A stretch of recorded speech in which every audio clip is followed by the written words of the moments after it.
j'essaye de transmettre aux enfants mon goût pour la photographie et aussi la façon de voir le monde. Enfin, j'essaye de leur faire voir le monde qui les entoure. Ça, pour moi, c'est hyper important. Tout d'abord, quand je vais voir les enfants, je me présente, je leur parle de mon métier et je leur dis maintenant, c'est vous les photographes. Voilà. Donc ils vont se mettre vraiment, ils vont fonctionner comme moi quand je fais mon boulot professionnel, c'est-à-dire qu'ils vont déjà savoir de quoi on parle, qu'est-ce qu'ils vont faire, à quoi ça va aboutir. Un exemple tout simple. Là, on travaille sur le paysage. Donc votre travail sur le paysage, tous les jours vous aurez des photos à faire et à la fin on aura une exposition ou on aura un diaporama qu'on va montrer dans un lieu public, donc c'est-à-dire que vos parents et plein d'autres gens pourront voir votre travail. Ça ne va pas juste rester dans l'ordinateur. Donc ça, c'est important qu'il y ait une finalité au travail. Alors ensuite, on essaie de faire quelque chose de très ludique.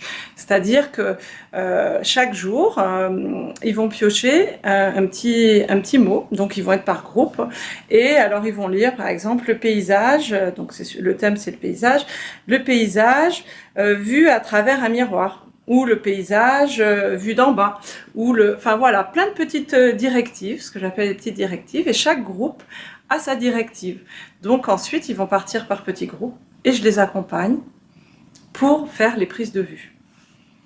Avant les prises de vue, il y a toujours un moment où on passe une demi-heure, où on parle de la photographie, comment bien tenir l'appareil photo.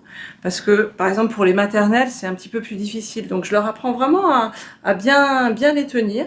Et puis, à s'en servir. Bon, en général, ils sont plus forts que nous. Donc, ils ont tout de suite pigé où est le déclencheur, où est le viseur quand il y en a un.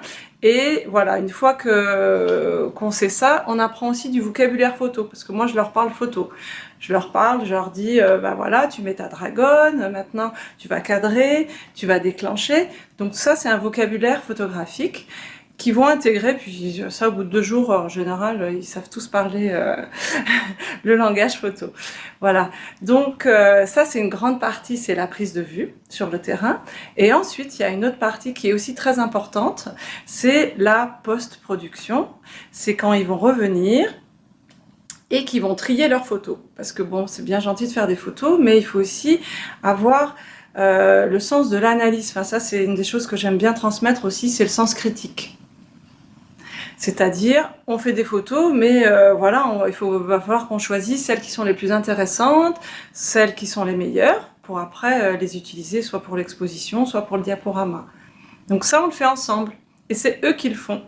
Soit ils se mettent sur un ordi et ils le font par petits groupes, soit on le fait ensemble par vidéoprojection, donc on est toute la classe, je fais passer les photos et on dit celle-là elle est bonne, celle-là elle est pas bonne, mais on explique pourquoi elle est bonne et elle est pas bonne. Voilà, comme ça ils apprennent, puis même au bout de 1 ou 2 jours, ils ont compris, ils font pas les mêmes erreurs qu'au début. Donc on voit vraiment, par exemple, sur une semaine d'atelier, la progression est incroyable entre le lundi et le vendredi, où là, on retrouve beaucoup moins de photos mauvaises, entre guillemets, techniquement. Et puis ils ont progressé aussi dans leur créativité, parce que ça c'est très important aussi.